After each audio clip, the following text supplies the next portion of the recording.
Welcome back, friends. Could Prince Harry's upcoming case against Rupert Murdoch be the media trial of the century? In his memoir, Spare Prince Harry described Mr. Murdoch's politics as being just to the right of the Taliban's.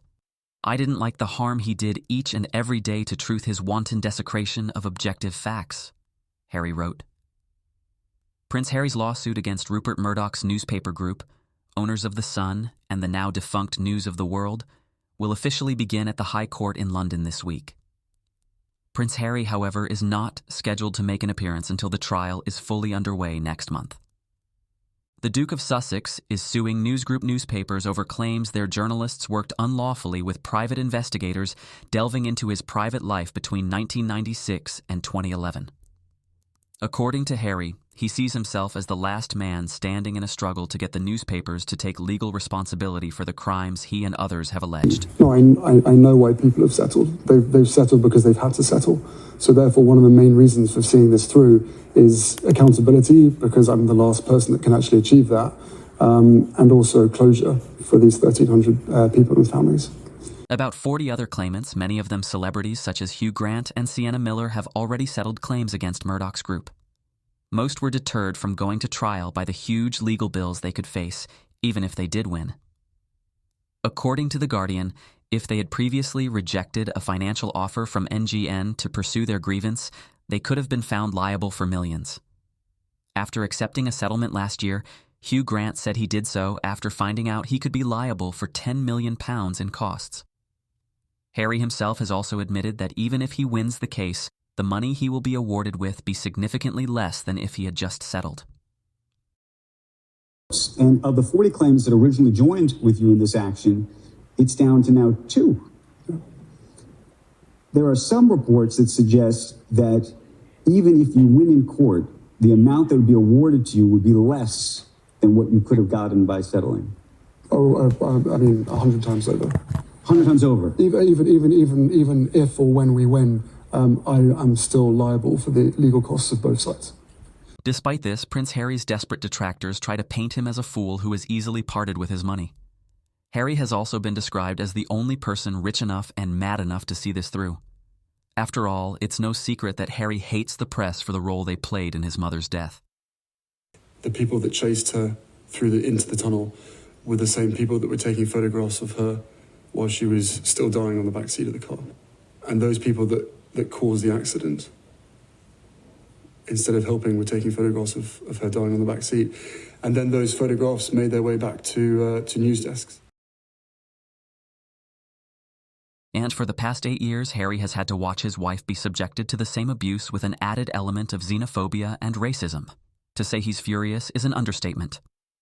Prince Harry is obviously a very wealthy man, but he isn't Jeff Bezos. So where is he getting all this money for his legal bills? Some have speculated that a few of the many claimants who have had to drop their cases or settle for financial reasons have pitched in. I think that's probably true, but how would you keep that a secret? Others have speculated that Harry has one mega-wealthy secret backer who wants to take Murdoch down. What do you guys think? So why have I called this upcoming trial between Prince Harry and Rupert Murdoch's UK tabloid newspapers potentially the media trial of the century? Well, in addition to the claimant being fifth in line to the British throne, according to the New York Times, this trial has potential consequences for the royal family, Rupert Murdoch, and even the Washington Post. Prince Harry refuses to settle because he is determined to have everything aired out in court, meaning media baron Rupert Murdoch and his associates are likely to come under some very unwelcome scrutiny. Among those Murdoch associates is Will Lewis, a former News UK executive who helped manage the company's response to the hacking scandal in 2010 and 2011, and is currently the publisher of The Washington Post. Prince Harry's lawyers say that there is evidence that Mr. Lewis was part of a scheme to conceal evidence of hacking by removing files from a computer belonging to Rebekah Brooks, the chief executive of News UK. According to Prince Harry's lawyers, the files were transferred to a USB drive that either was lost or has not been opened because it was encrypted. The whole thing is very juicy. Rebekah Brooks, who has been described as being like Rupert Murdoch's daughter, is a British media executive, former journalist, and newspaper editor. She has been Chief Executive Officer of News UK since 2015.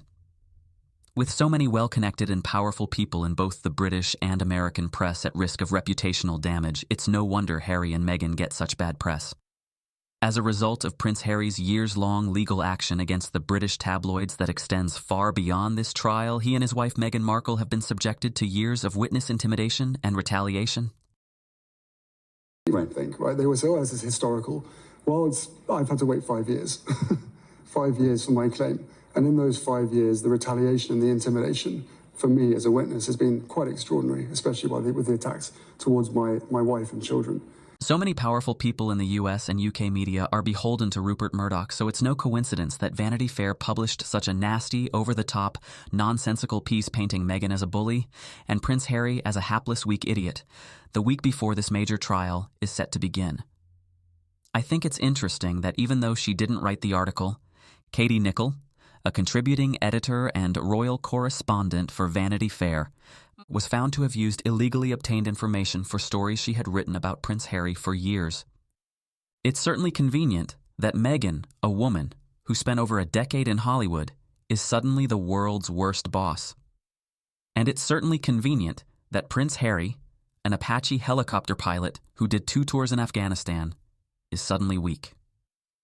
These hit pieces are not designed to influence the outcome of the case, but rather the court of public opinion. They're trying to bury Harry and Meghan. The royal family and their mouthpieces are more than happy to help with the smear campaign. Last week, a story came out saying that the Prince Harry had been offered a place to stay at Buckingham Palace but turned it down, forcing costs up for the already stretched Met Police. But today, Harry's people confirmed that he isn't even due in court until next month, completely refuting reports that he refused any Buckingham Palace stay offer. Harry's trial is expected to delve into the royal family's role in the cover-up of unlawful information gathering. During pre-trial hearings, it was discovered that the royal family knew about the unlawful information gathering, and that Prince William took a settlement in order to avoid the possibility of a member of the royal family having to take the stand.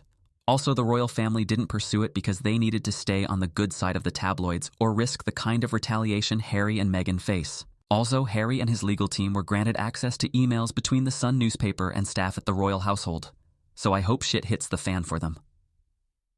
The smear campaign against Harry and Meghan also makes it clear that Murdoch and NGN are scared.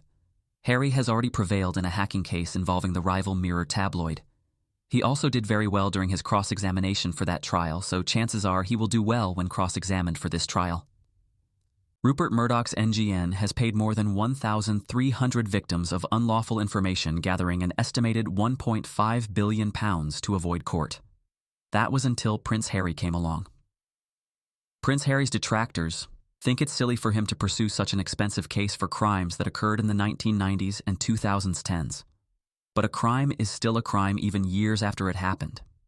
Harry and his legal team have also successfully argued that he only became aware of the extent of the crime recently and that the cover-up of the crime is recent. Also, why on earth would you be on Rupert Murdoch's side? I'll be posting updates on the trial on YouTube and TikTok, so please don't forget to follow and subscribe. Thanks for watching.